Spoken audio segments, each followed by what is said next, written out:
Hi, I'm Ashay, former CEO of Belay. Belay was insurance for your stocks. So buy your stocks, insure them, and if you sell at a loss, get your money back and get reimbursed as an insurance claim. You were a former founder. Yes. What was the hardest part about running your business?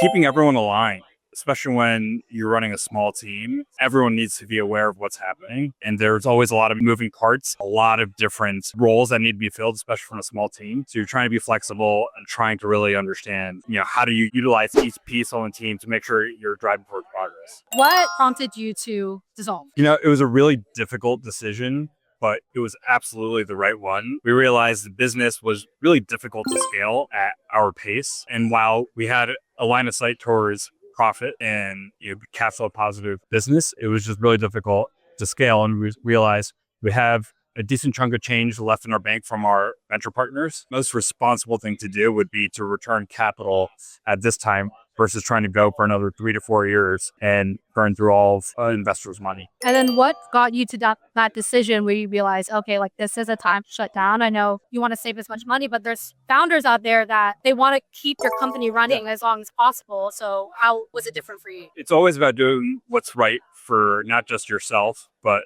your team and your investors, because it's a mutual relationship. And so while we could have kept going for years, it just made sense say, hey, we're going to return capital. We're going to be responsible about this and really make sure that everyone gets their bang for their buck back. What was your experience like working with SimpleClosure? SimpleClosure was great. Super supportive throughout the entire process. It's one of the most emotionally taxing things you could do as a founder is to dissolve your company and have to go through all of that. But they made it really simple. Platform made things really accessible. Communication was great from the team. Everyone was responsive around the clock. It helped that I didn't have to work with 4 or 5 different parties just to get this done. Everyone's super knowledgeable. If you could do this process all over again, founder process, founder journey, what is advice that you would give to yourself? Yeah, act fast and act responsibly. And so you try to think about all the parties involved. Most importantly, make decisions quickly and notify everyone to stay communicative throughout the process. If you could describe being a founder in one word, Okay. what would it be? Not glamorous. 2 words, but it really is not as glamorous as everyone makes it out. Everyone looks at the social network. Being a founder is not very glamorous, but it is certainly very rewarding.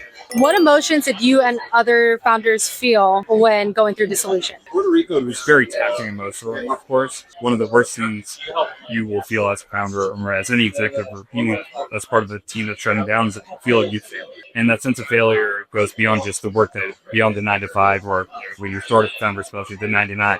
And it tends to seep into every other part of your life. Having to really manage that emotion is difficult. So if you can give advice to any founder right now who might be facing some challenges, not necessarily through dissolution, but founders go through it sometimes, what would you offer? Always lean on your community and the people around you, not just the people on your team, but your friends, your family. Everyone is really there to support you. Lean on your community. Lean on your people. Feel like a little village. Will help you get to where and professional business. So always lean on and speak. Community first. Yes.